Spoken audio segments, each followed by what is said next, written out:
Welcome back to Chase the Case, where we cover the most intriguing true crime content. Today, we're covering the disappearance of Lisa Diane Jameson. Expectant mother vanishes from damaged vehicle in 1991, husband suspected without proof. All that was left of 23-year-old Lisa Diane Jameson after November 4, 1991, was her damaged vehicle. Jameson, an African-American woman, lived in Gilbert, Arizona with her 18-month-old son Kyle and her husband Alan, who was a prison guard. On the day of the 4th, Jameson finished working at Moto Electronics in the city of Chandler at around 7:15 a.m. She dropped off her co-worker, and that was the last time she was ever seen or heard from. Her husband reported her missing when she didn't come home as expected.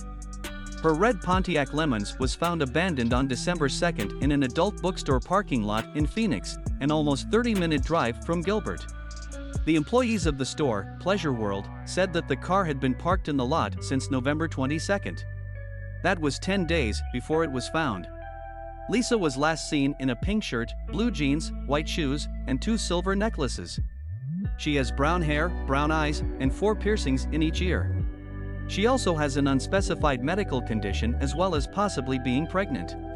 Authorities said there were no signs of foul play in the car, but an unknown source had a different story. This source reported that the rearview mirror was broken, there were footprints on the ceiling, the emergency brake was bent, and a sizable brown stain on the back seat. There was also a red fingernail on the floor of the back seat, and there was a stain in the back seat and the trunk that could have been either sand or detergent. Finally, the lock on the trunk had been destroyed. It's unclear why there are 2 different versions and why authorities said nothing was wrong with the car at all. More details. Some reports said that Lisa was dropped off by a co-worker instead of her doing it, but an article from 1998 said that Lisa truly was the driver. This is the most logical because it was Lisa's car that was found. All her belongings, clothes, and credit card were left behind. She did not take any money out of her and Alan's joint bank account. The authorities found no reason that Lisa would abandon her son, who were family and friends she loved very much. The day before she disappeared, Lisa told her mother that she thought she may be pregnant with her second child and she was afraid to tell Alan because he did not want any more children. No results. Lisa's family suspected Alan had something to do with his wife's disappearance, but there was no evidence to prove this.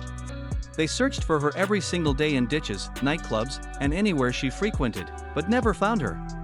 They felt that not nearly enough was done by the police to find her.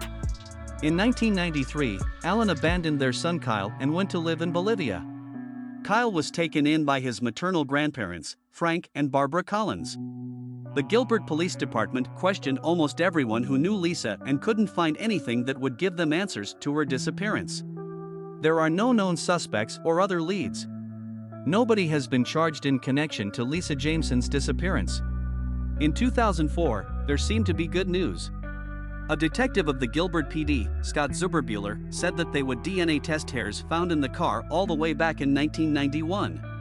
The results of this test weren't released, but the public and Lisa's family can only assume they did not lead anywhere due to the fact that they have no leads to this day. She is classified as an endangered missing person and could also be going by her maiden name Lisa Collins. Authorities stand by their belief that Lisa had no reason to leave her family. She and Alan had no marital or financial issues to warrant her disappearance. Black women matter. Jameson's family felt like every possibility was not exhausted to help find Lisa. They felt like answers weren't pursued hard enough. Many Black families share these feelings about their missing loved ones, especially since they are often told that the missing person ran away or just abandoned their life if they are told anything at all. Black women's mysterious disappearances are less publicized than white women's. When a white college-aged girl goes missing, it is put all over social media and the news while investigators tirelessly work to find them. When Black children go missing, that is taken more seriously and an intense search commences, but more often than not, Black teenage and adult women are swept under the rug. They are not shown on the news nearly as much as white women around the same age, and their families are left wondering why their loved one isn't important enough to search for and inform their communities about. The Black and Missing Foundation raises awareness for missing people of color. Their statistics say that 40% of missing people are people of color. 13% of that number is African Americans. Giving more attention and effort to finding white women than minorities is called missing white woman syndrome. The reason behind it is rooted in white supremacy, which is that white women are seen as more important and desirable in the eyes of society. But black women are just as important when they go missing, and the same amount of effort can be applied to find Lisa Jameson. In addition to leaving behind a son, Jameson left behind 6 siblings. Her sister Dr. Treva Free-Kimbrough said her sister was an angel who loved to smile, laugh, and bring happiness to those that loved her. She has also said they had no choice but to go on with their lives, but has always felt guilty for doing so without Lisa. They want answers and to finally get closure about what happened to their loved ones. Her family releases 20 balloons in Lisa's honor every year on Mother's Day. Anyone with information on her disappearance should contact the Gilbert, Arizona Police Department.